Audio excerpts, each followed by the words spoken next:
Today we are talking about Bill Gates, an American business magnate, software developer, author, and philanthropist. He is the co-founder of Microsoft Corporation, the world's largest personal computer software company. Gates was the chairman and chief executive officer, CEO, of Microsoft until 2000, when he stepped down as CEO and became chairman. He left the board in 2008 to focus on his philanthropic work with the Bill and Melinda Gates Foundation. Gates is one of the most successful entrepreneurs and philanthropists in the world. He has been ranked among the wealthiest people in the world by Forbes magazine for over 2 decades. He is also one of the most influential people in the world, having been named one of Time magazine's 100 most influential people in the world on 16 occasions.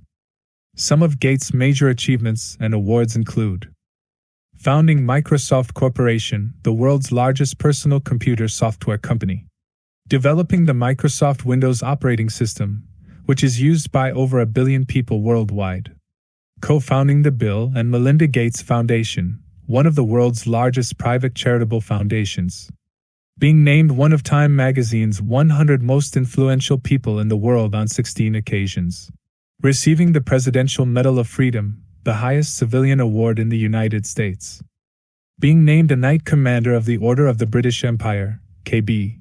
Gates is a visionary leader who has helped to shape the world of technology and philanthropy. His achievements and awards are a testament to his hard work, dedication, and commitment to making the world a better place. Bill Gates' Harvard commencement address 2007 was a powerful call to action for graduates to use their knowledge and skills to make a difference in the world. He challenged them to think about how they could use their power and influence to reduce inequity and improve the lives of others. Here are the major takeaways from his speech. Reducing inequity is the highest human achievement. The world should make it a priority to discover and deliver the medicines to save the millions of children who are dying every year in poor countries from diseases that we have long ago made harmless in this country. We need to develop a more creative capitalism that can stretch the reach of market forces so that more people can make a profit, or at least earn a living, serving people who are suffering from the great inequities. We also need to press governments around the world to spend taxpayer money in ways that better reflect the values of the people who pay the taxes. The barrier to change is not too little caring, but too much complexity. To turn caring into action, we need to see a problem, see a solution, and see the impact. Gates' speech is a reminder that we all have a role to play in creating a more just and equitable world. By using our knowledge, skills, and resources, we can make a difference in the lives of others. Let's hear Mr. Bill Gates himself give his impressive speech at Harvard in the year 2007. Martyr, I am pleased to present to you Dr. William Gates.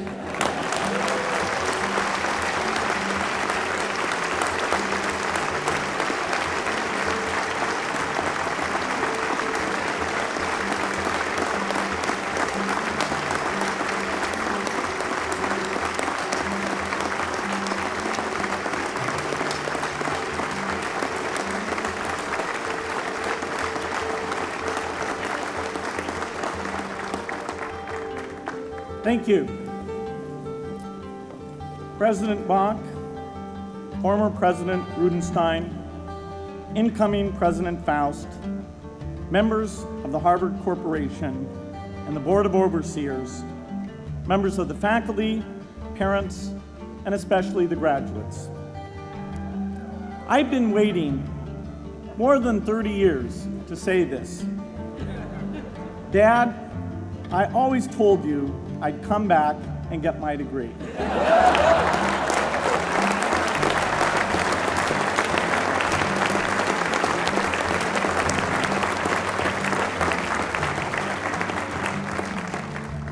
I want to thank Harvard for this honor. I'll be changing my job next year, and it will be nice to finally have a college degree on my resume. I applaud the graduates for taking a much more direct route to your degrees. For my part, I'm just happy that the Crimson called me Harvard's most successful dropout. I guess that makes me valedictorian of my own special class. I did the best of everyone who failed. But I also want to be recognized as the guy who got Steve Ballmer to drop out of business school.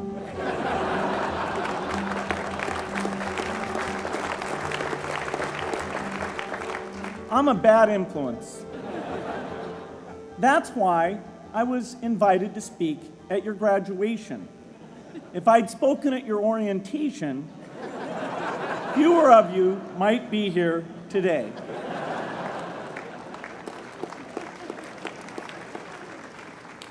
Harvard was a phenomenal experience for me.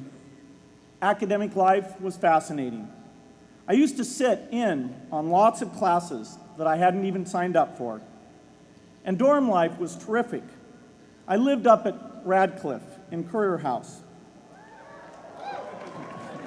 There were always a lot of people in my dorm room late at night discussing things because everyone knew that I didn't worry about getting up in the morning. That's how I came to be the leader of the antisocial group. We clung to each other as a way of validating our rejection of all those social people. Radcliffe was a great place to live. There were more women up there, and most of the guys were math science types. The combination offered me the best odds, if you know what I mean. That's where I learned the sad lesson that improving your odds doesn't guarantee success. One of my biggest memories of Harvard came in January 1975 when I made a call from Currier House to a company in Albuquerque, New Mexico that had begun making the world's first personal computer.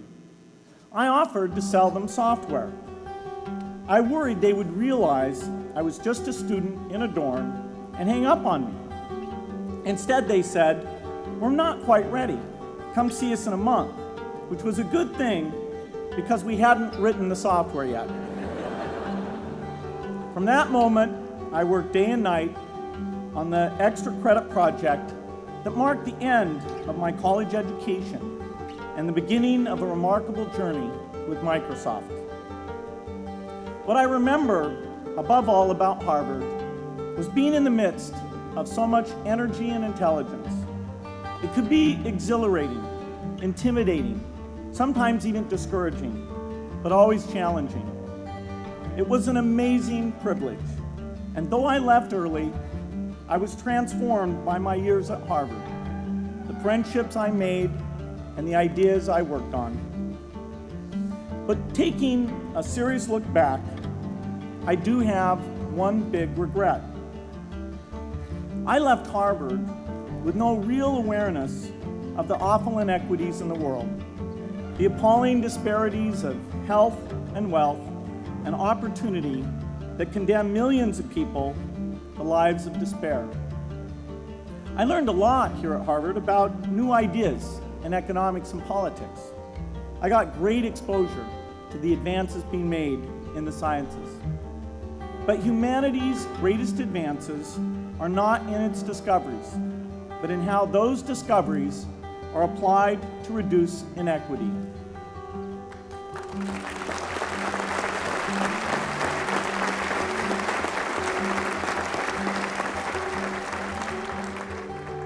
Whether through democracy, strong public education, quality health care, or broad economic opportunity, reducing inequity is the highest human achievement. I left campus knowing little about the millions of young people cheated out of educational opportunities here in this country. And I knew nothing about the millions of people living in unspeakable poverty and disease in developing countries. It took me decades to find out. You graduates came to Harvard at a different time. You know more about the world's inequities than the classes that came before. In your years here, I hope you've had a chance to think about how, in this age of accelerating technology, we can finally take on these inequities and we can solve them. Imagine, just for the sake of discussion, that you had a few hours a week and a few dollars a month to donate to a cause. And you wanted to spend that time and money where it would have the greatest impact in saving and improving lives. Where would you spend it? For Melinda and I, the challenge is the same. How can we do the most good for the greatest number with the resources we have? During our discussions on this question, Melinda and I read an article about the millions of children who are dying every year in poor countries from diseases that we had long ago made harmless in this country: measles, malaria, pneumonia, hepatitis B, yellow fever. One disease that I had never heard of, rotavirus, was killing 500,000 children each year, none of them in the United States. We were shocked. We had assumed that if millions of children were dying and they could be saved, the world would make it a priority to discover and deliver the medicines to save them. But it did not. For under $1, there were interventions that could save lives that just weren't being delivered. If you believe that every life has equal value, it's revolting to learn that some lives are seen as worth saving and others are not. We said to ourselves, this can't be true, but if it is true, it deserves to be the priority of our giving. So we began our work in the same way anyone here would begin it. We asked, how could the world let these children die? The answer is simple and harsh. The market did not reward saving the lives of these children, and governments did not subsidize it. So the children died because their mothers and fathers had no power in the market and no voice in the system. But you and I have both. We can make market forces work better for the poor if we can develop a more creative capitalism. If we can stretch the reach of market forces so that more people can make a profit or at least earn a living serving people who are suffering from the great inequities. We can also press governments around the world to spend taxpayer money in ways that better reflect the values of the people who pay the taxes. If we can find approaches that meet the needs of the poor in ways that generate profits for business and votes for politicians, we will have found a sustainable way to reduce inequity in the world. Now, this task is open-ended. It can never be finished. But a conscious effort to answer this challenge can change the world. I'm optimistic that we can do this. But I talk to skeptics who claim there is no hope. They say, inequity has been with us since the beginning and will be with us until the end, because people just don't care. I completely disagree.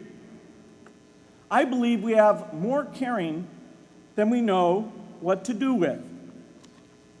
All of us here in this yard, at one time or another, have seen human tragedies that broke our heart, and yet we did nothing, not because we didn't care, but because we didn't know what to do. If we had known how to help, we would have acted. The barrier to change is not too little caring. It is too much complexity. To turn caring into action, we need to see a problem, see a solution, and see the impact. But complexity blocks all three steps.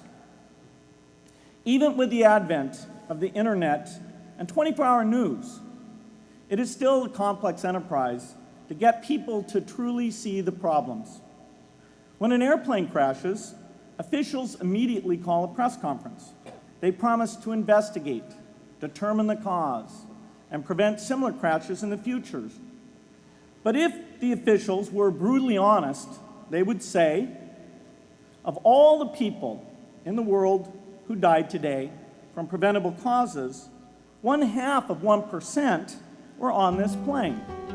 we're determined to do everything possible to solve the problem that took the lives of the 1/2 of 1%. The problem is not just the plane crash, but the millions of preventable deaths. We don't read much about these deaths. The media covers what's new, and millions of people dying is nothing new. So it stays in the background where it's easy to ignore. But even when we do see it or read about it, it's difficult to keep our eyes on the problem. It's difficult to look at suffering if the situation is so complex that we don't know how to help.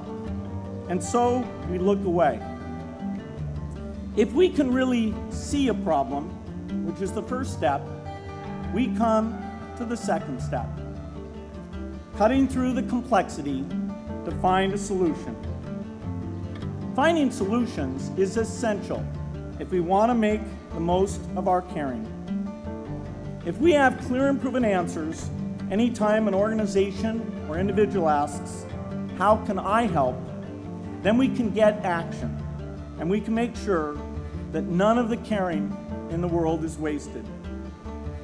But complexity makes it hard to mark a path of action for everyone who cares, and makes it hard for their caring to matter. Cutting through complexity to find solutions runs through 4 predictable stages. Determine a goal, find the highest impact approach, deliver the technology ideal for that approach, and in the meantime, use the best application of technology you already have.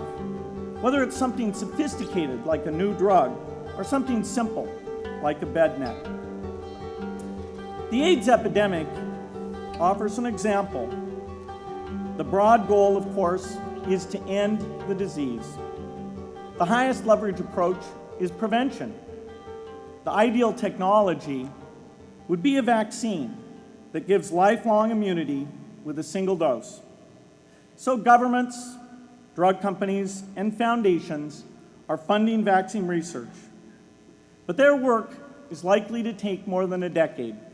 So in the meantime, we have to work with what we have in hand, and the best prevention approach we have now is getting people to avoid risky behavior. Pursuing that goal starts the 4-step cycle again. This is the pattern. The crucial thing is to never stop thinking and working, and never do what we did with malaria and tuberculosis in the 20th century, which is to surrender to complexity and quit. The final step, after seeing the problem and finding an approach, is to measure the impact of the work and to share that, success or failure, so that others can learn from the efforts. You have to have the statistics, of course. You have to be able to show, for example, that a program is vaccinating millions more children. You have to be able to show, for example, a decline in the number of children dying from the diseases. This is essential not just to improve the program, but also to help draw more investment from business and government. But if you want to inspire people to participate, you have to show more than numbers. You have to convey the human impact of the work so people can feel what saving a life means to the families affected. I remember going to the World Economic Forum some years back and sitting on a global health panel that was discussing ways to save millions of lives. Millions! Think of the thrill if you could save just one person's life, then multiply that by millions. Yet, this was the most boring panel I've ever been on. Ever. So boring, even I couldn't stand it. What made that experience especially striking was that I had just come from an event where we were introducing version 13 of some piece of software, and we had people jumping and shouting with excitement. I love getting people excited about software, but why can't we generate even more excitement for saving lives. You can't get people excited unless you can help them see and feel the impact.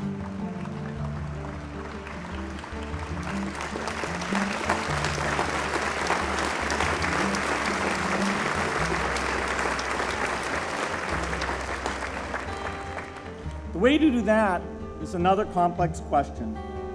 Still, I'm optimistic.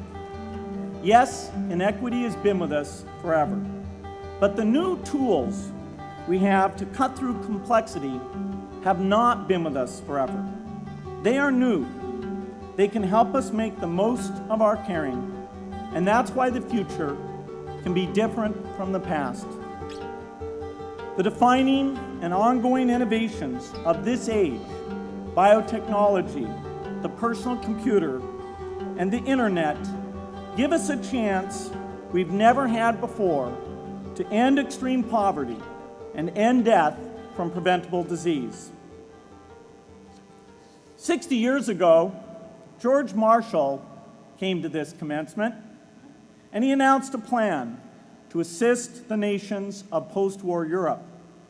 He said, I quote, "I think one difficulty is that the problem is one of such enormous complexity that the very mass of facts presented to the public by press and radio make it exceedingly difficult for the man in the street to reach a clear appraisement of the situation. It is virtually impossible at this distance to grasp at all the real significance of the situation." 30 years after Marshall made his address, which was 30 years ago, as my class graduated without me, technology was emerging that would make the world smaller, more open, more visible, less distant. The emergence of low-cost personal computers gave rise to a powerful network that has transformed opportunities for learning and communicating. The magical thing about this network is not just that it collapses distance and makes everyone your neighbor. It also dramatically increases the number of brilliant minds we can bring in to work together on the same problem. And it scales up the rate of potential innovation to a staggering degree. At the same time, for every person who has access to this technology, 5 people don't. That means many creative minds are left out of this discussion. Smart people with practical intelligence and relevant experience who don't have the technology to hone their talents or contribute their ideas to the world. We need as many people as possible to gain access to this technology, because these advances are triggering a revolution in what human beings can do for one another. They are making it possible, not just for national governments, but for universities, corporations, small organizations, and even individuals to see problems, see approaches, and measure the impact of their efforts to address the hunger, poverty, and desperation George Marshall spoke of 60 years ago.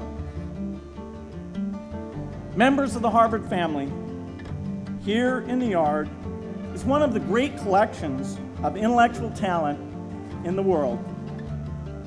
For what purpose? There is no question that the faculty, the alumni, the students, and the benefactors of Harvard have used their power to improve the lives of people here and around the world. But can we do more? Can Harvard dedicate its intellect to improving the lives of people who will never even hear its name? Let me make a request of the deans and the professors, the intellectual leaders here at Harvard. As you hire new faculty, award tenure, review curriculum, and determine degree requirements, please ask yourself, should our best minds be more dedicated to solving our biggest problems? Should Harvard encourage its faculty to take on the world's worst inequities?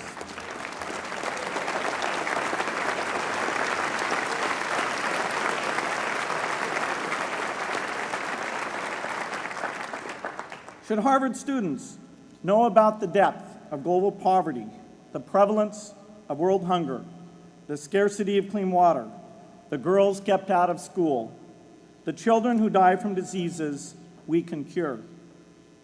Should the world's most privileged learn about the lives of the world's least privileged? These are not rhetorical questions.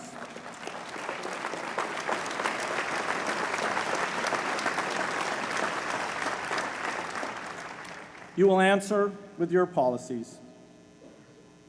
My mother, who was filled with pride the day I was admitted here, never stopped pressing me to do more for others.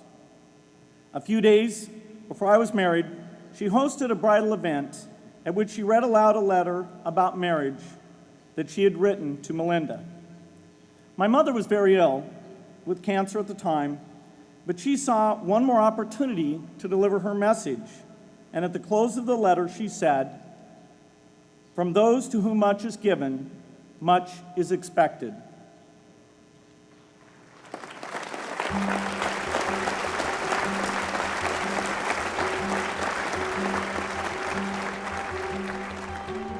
When you consider what those of us here in this yard have been given in talent, privilege, and opportunity, there is almost no limit to what the world has a right to expect from us.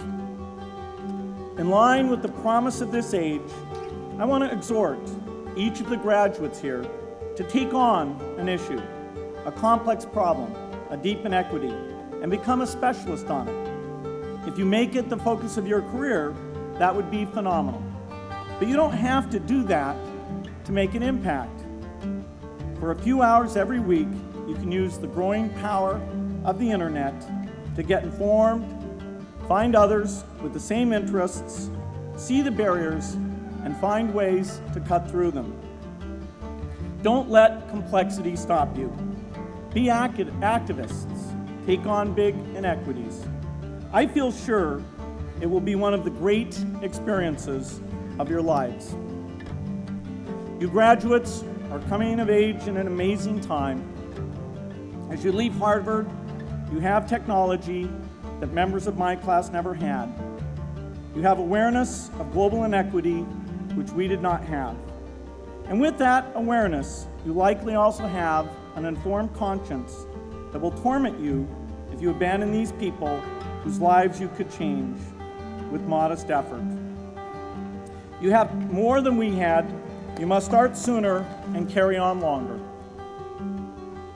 And I hope you will come back here to Harvard 30 years from now and reflect on what you have done with your talent and your energy. I hope you will judge yourselves not on your professional accomplishments alone, but also on how well you have addressed the world's deepest inequities, on how well you treated people a world away who have nothing in common with you but their humanity. Good luck.